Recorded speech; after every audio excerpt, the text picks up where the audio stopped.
21년 만에 이혼 절차를 밟게 된 부부의 이야기입니다. 이 남편은요, 어머니에게는 정말 둘도 없는 효자였지만 아내와 가정에는 정말 소홀했는데요. 네. 혼인 기간 중에 수입은 주로 자신의 어머니에게 갖다 드리고 아내는 용돈을 받아서 근근하게 생활을 이어갔습니다.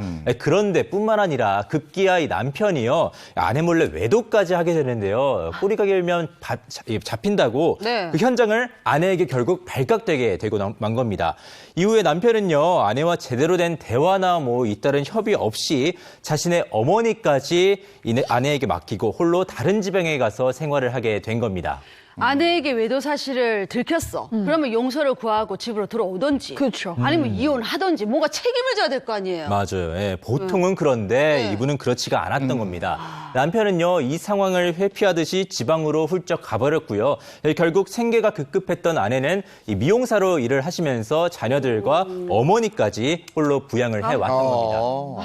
너무하다 진짜. 남편이 아내한테 폭력까지 휘둘렀더라고요. 그러면 지방에 있다가 집으로 온 거에 왔다 갔다 한 거예요? 네, 이제 아무래도 자신의 어머니가 집에 계시기 때문에 가끔씩 이 남편이 찾아왔다고 해요. 네. 근데 그럴 때마다 이 아내에게 폭력을 휘두르고 집안을 정말 풍비박산으로 만들었다고 합니다. 그래서 이에 견디지 못한 아내는요, 네. 남편에게 이혼과 재산 분할을 청구하는 이 소송을 제기하게 됐는데요. 근데 재판 과정에서 뒤늦게 이 아내와 시어머니가 현재 살고 있는 이 집이 남편의 명의로는 돼 있지만 실제로는 시어머니의 소유였던 겁니다. 그래서 남편 측은요, 이 주택은 재산 분할 과정에서 제외돼야 된다, 이렇게 주장하고 나선 겁니다. 네.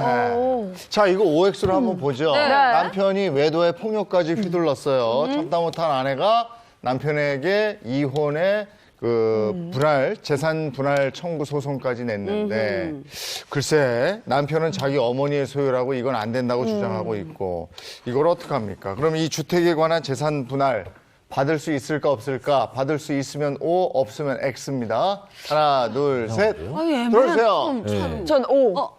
있을 아, 거는 헷갈려. 같아요. 이거는 받아야죠. 근데 그게 관건일 것 같아. 네. 이게 그냥 어머니 소유고 명의도 어머니면 못 받아.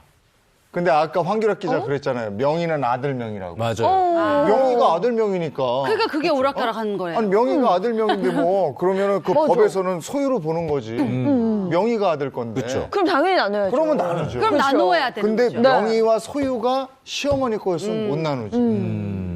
그렇지 않나? 그럼 뭐예요? 맞는 것 자, 같아요. 하나, 둘, 셋 들어주세요. 역시. 나눌 수 있어. 네, 재산 분할을 받을 수 있습니다. 이 사연을 보면은 남편이 지방으로 떠난 이후에 아내는 시어머니하고 아이들을 양육하기 위해서 미용사로 일을 했다고 했잖아요. 네. 그렇기 때문에 남편이 어머니로부터 주택을 양수하는 과정에서 아내가 직간접적으로 기여를 했다라고 볼 수 있습니다. 가사 노동과 그리고 생계 유지에 필요한 그 활동을 했기 때문에 재산 분할의 대상이 될 수 있습니다.